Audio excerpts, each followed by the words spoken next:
Hello, and this is Up the Bits DLC, the secondary part of our actual normal radio show, Up the Bits. Yep. I guess it's like the extra factor.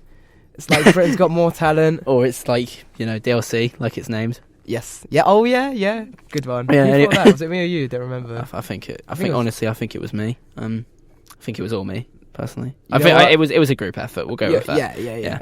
So, we need to introduce ourselves, really. I mean, for people who's the first time listening. I'm Mahin. I'm 19. I do TV and broadcasting. What about you? All right, I'm Dom. I do geography. We're both at the University of Portsmouth. Oh yeah. Yeah, we have a student radio show called Up the Bits where we talk about video games and play video game music, and we play video game games. So don't we? You know, who's that Pokemon and all? Yeah. You should listen. Saturdays 4 p.m. Yep. Shameless plug. yeah. We just need a sponsor to add on to that. That'd be cool. Yeah.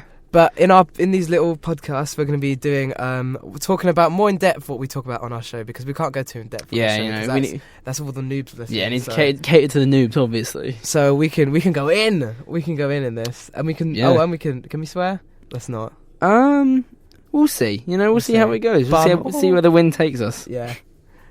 So first topic and only topic, seeing as this is the beginning one, pre-ordering. Yep, we're talking about pre-ordering. Right, so I've got some statistics here from a big old survey. Mm-hmm. So this is a survey that was conducted by Maury Game Track Project. And it says that 20% of UK gamers are either pre-ordering fewer games or not pre-ordering anything at all. And in Europe, 10.3 million gamers have stopped or reduced the number of titles they pre-order. So the general discussion is, pre-ordering, good or bad? Do you do it? Or I only do it when I know it's a game that I'm not sure I'm going to get on the first day. Like Smash Brothers, I pre-ordered. Mario Kart, I pre-ordered, and I'm glad because actually Smash on the 3DS I didn't pre-order, but I really should have, because I got the last copy in game.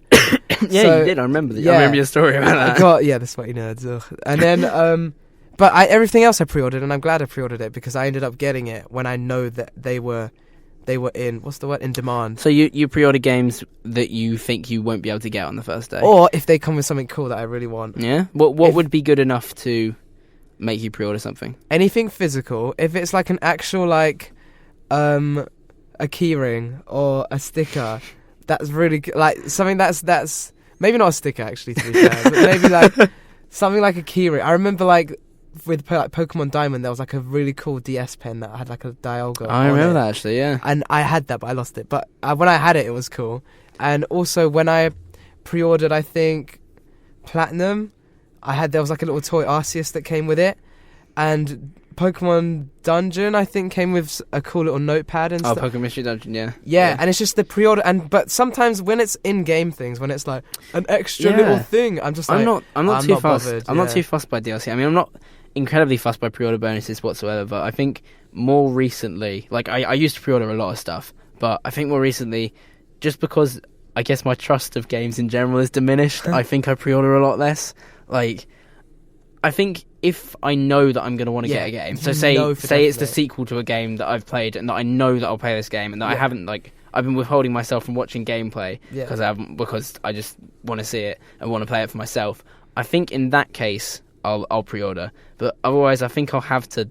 Generally, I think nowadays you kind of have to research games before you go into it. I don't go to game knowing I'm going to pre-order games, and just when I know a good game's coming out, I'll pre-order it without even thinking. But it's not like I'll pre-order something on a whim, like thinking, oh, I might get this. I'll never do that because you have to pay to pre-order. Yeah. In game, you pay £5 and it goes towards the price. Yeah. So I know it's an investment. Like a deposit, yeah. So that doesn't worry me that much. It's just the fact if I know I'm not sure I'm going to get a game, I will never pre-order it. But then there's, I don't know. There's part of me that's like the other year, I pre-ordered Pokemon Omega Ruby, and I had the receipt. And on the day I was going to go buy the game, I forgot the receipt at home. Aww. So not only did I waste £5, I was like worrying whether I was going to get the game or not. Yeah. So I ended up getting it, but I went home, just this receipt was just staring me at the face, and it was just just £5 really gone. And it's just like, if I just didn't pre-order it, and that's also one copy that is going to be withheld from the general public because of you. Oh, so that's your fault for like 5 days or something. Yeah. I doubt it's still there now. Yeah. I think it's a lot to do with just being safe and buying it. Like, if you think about back when we were like kids, Yes. I would be able to buy games by looking at the back of the box. Like that's the thing that generally, unless I say saw a game on like the internet that I really wanted, and I was going to a GameStop shop to get that certain game, I could decide on buying a game pretty much completely from the back of the box. That's what I did with Monster Hunter, actually. Really? And that was such fantastic. Like that was a good shout behind Monster Hunter, because it was amazing. But it just doesn't seem like you can do stuff like that anymore, if you know what I mean. We are very different people. I will never buy a game I don't know. Never. No, Unless I mean, it's like £1. I mean, I used to be able to do that all the time. That's how I used to buy most of my games. But nowadays, it's so different. Like, Yeah. I seem to have to do so much research into games to make sure I'm actually getting Me too. my money's worth. Yeah, I will never buy a game on a whim that's like £30. Yeah, like maybe it's because the price of games has gone up and everything. But Yeah. maybe I don't know if does it necessarily mean that the quality of games has gone down? I mean, replayability is. Yeah, Replayability's gone down so certainly much. Gone down. Like, these days when I'm done with a game, I'll trade it in like that. And Yeah. yeah, and I feel good because I get a bit of money back. But then it's like some games, I have a lot. Like, that's how Call of Duty makes all its money, I guess, because they're online.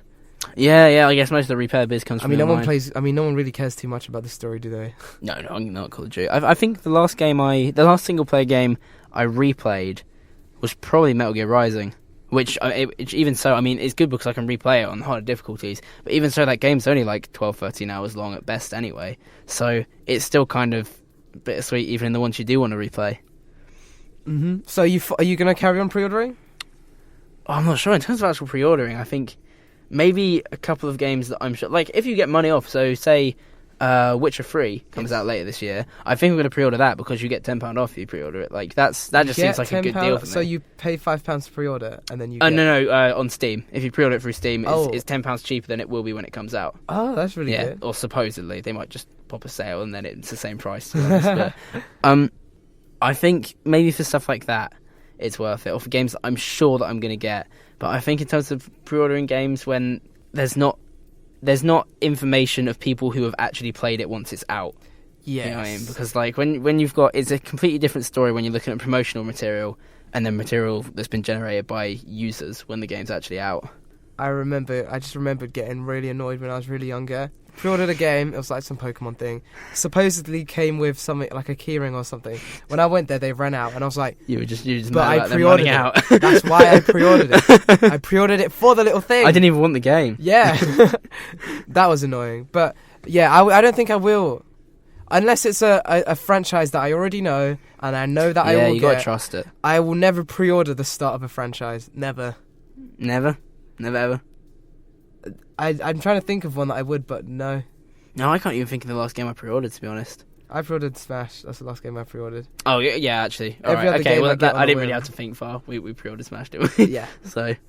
Any games coming up that you've pre-ordered at the moment? No, I mean, as I've said, I'll probably pre-order The Witcher and maybe the new Batman, but I'm not entirely sure. I think for Batman, it's single player, so I might just sort of wait out the pre-order and just wait for the price to drop. Oh yeah. Game I'm thinking about pre-ordering is Splatoon. Yeah? Yeah, because you know Nintendo, they have little cool things. So I'll wait for them to announce some. Yeah, cool Nintendo things, don't really price drop either, so. Yeah, and I'll wait, and I might pre-order Xenoblade. Xenoblade, is it Chronicles now? X. Yeah, Chronicles X, that's the one.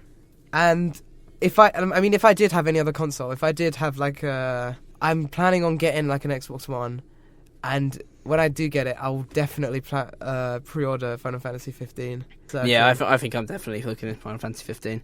I mean, it looks really good, doesn't it? It does. I'm excited for that one. I mean, while we're here, we may as well give some extra background into sort of what we're into as gamers, I'd say. Cool. So I'm mostly a Nintendo guy here. Yeah, you're a Nintendo fanboy. You know that. Proper Nintendo fanboy. I have a 360, loved it. I mean, the days have gone when I can play the 360 normally now Really? because I don't have online. So I see. I mean, I'll play single player games fine, but I don't really play it that much anymore. I'm usually on my Wii U and my 3DS mostly now. I'm planning on getting a Xbox One for Final Fantasy 15. Or we'll say, what was your first console? Oh, first console, Game Boy, the one before Game Boy Advance. It was just Game Boy. Game Boy. black Was and that the white. colour? Oh, just Game Boy. Yeah. Damn. That was my first. then Nintendo 64, then Color, then GameCube, and then a whole bunch of stuff. Wow. What about you? We know you started a lot earlier than me, because Yeah. my first was a Game Boy Advance SP when I was like, I think it must have been 9 or 10, and I got Pokemon Ruby, Pokemon Sapphire with it, and those are brilliant. And then after that, it was a PS2, so I was a very late bloomer, and I'm not so much of a Nintendo fan. I mean, I kind of am. I own a Wii U, PS2, PS3, and a gaming PC, and I'm mostly, to be honest, recently I've been mostly switching between the PS3 and PC. But back when we were in the Smash hype, Yeah. I was playing the Wii U a lot. I mean, whenever I've got friends over, it's always the Wii U, Yeah, definitely. of course. Apart from maybe Tekken on the PS3, and I'm sort of into mostly RPGs and stealth games. Those are my two. I'd say those are my Really? two favorite genres. Yeah, I think so. I would say mine are anything that has a good story. I'm more of a story person, or something that's competitive, like Pokemon or Smash. Yeah. Or anything that I can make competitive. I will make So Cooking just Mama anything. competitive. Yeah. Yeah, but that's me. Yeah, that's me. Well, I've been Dom. I've been Mahin. Thanks for listening. We'll see you next podcast. See you guys.